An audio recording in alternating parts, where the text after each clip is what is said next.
Today, we're going to discuss how to forgive.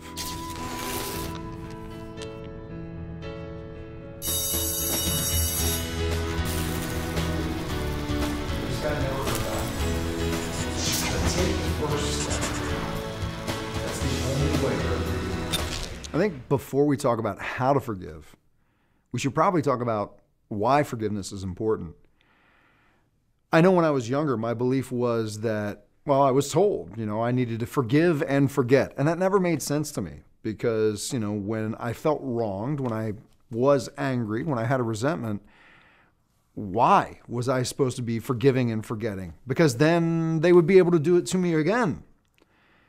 And what I was taught was that forgiveness has nothing to do with the other person.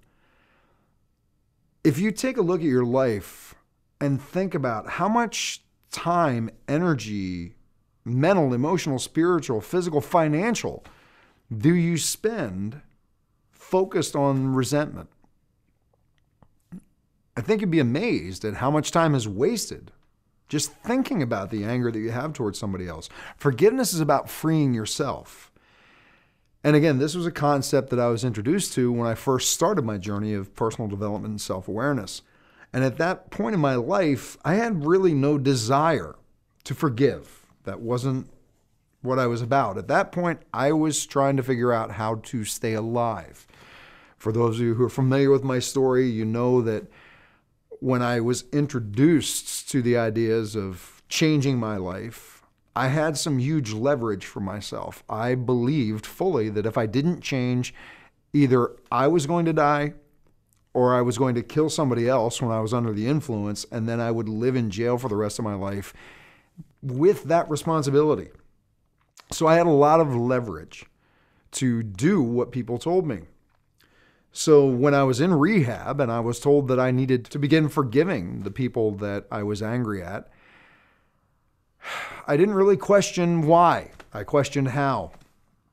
And what they told me I needed to do was that for 2 weeks, this was the exercise that they gave me, for 2 weeks, every night when I went to bed, I was supposed to think about the things that I wanted for myself and then wish for those things for this other person. It sounded insane to me. I'm supposed to wish for all the things that I desire most for myself for a person I hate, because at that point in my life, I hated a lot of people. But I did it because, again, I can't describe the mental state that I was in other than to say I was willing to do whatever it took, whatever somebody told me, if it meant that it was going to help me stay sober for another day. So I did it. And it worked. I'm not going to say that it completely and totally erased the anger that I had, but it reduced it by probably 95%. To where I wasn't spending so much energy, focusing so much energy on the people that I was upset with. And it gave me the ability to focus on working on me.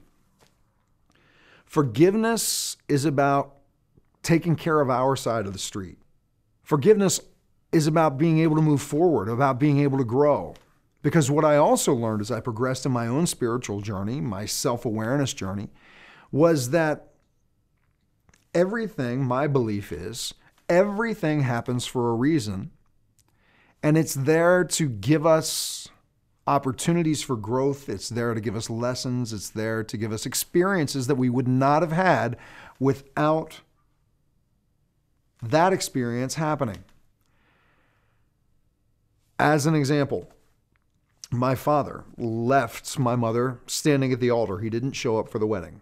He was not a part of my life for my whole childhood. The first time that I remember interacting with my father face to face was when I was 21 years old. And it was not a good interaction because at that point I was in the height of my drinking and drug use. And when him and I met face to face, I had already been drinking for the majority of the night. So the interaction with him was not a civil one. I actually humiliated him in front of a bar full of other people. Later on, as I got to the point of being sober, and I do have to say this at this point, about everything happening for a reason, the night that he and I interacted together, I believe one of the reasons for it was that it gave me a glimpse of who I was turning into. All the bad things that I had heard about him, I saw in myself that night. And I believe that it was a catalyst for me getting sober 3 years later. 14 years after that interaction I had with him in the bar, I had grown to the point in my own self-development that I decided it was time for me to reach out and apologize to him for the way that I had treated him that night. Because in my own growth, I recognized that I had hurt just as many people as he did, just as badly, and possibly worse. And that I needed to apologize to him because I now had compassion for where he was in his journey. I do have to say that I reached out to him when I was 35 years old, and that the phone call that we had was not the Oprah type of reconnection that happens. And I want to warn you that sometimes when you are approaching someone to forgive them or to apologize, you have to remember that this is about cleaning up yourself, not how they're going to react. Because the situation was not, again, one of those hallmark moments. Phone conversation lasted about 5 minutes. And when we got off the phone, I actually came to a place of peace that he and we were never going to have a relationship.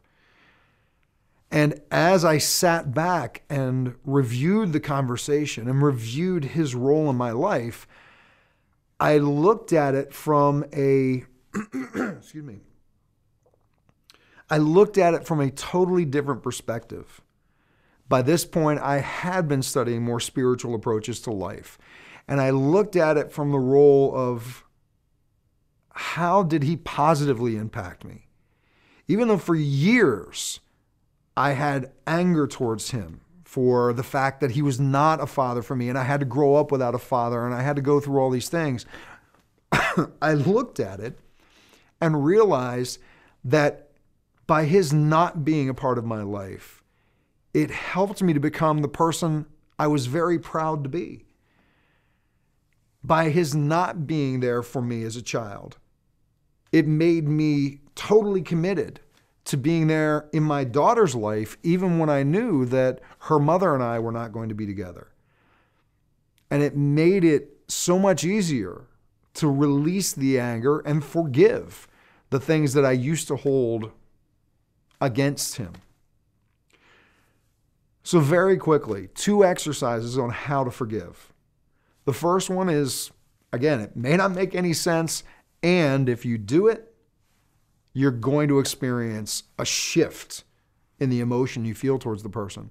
For 2 weeks, every night when you go to bed, think about what it is that you want in your own life: a loving relationship, financial prosperity, peace, good health, any of the things that you want for yourself. And when you think about that, wish those same things for the other person. If you pray that they receive those things. The second is a little bit more of an esoteric exercise.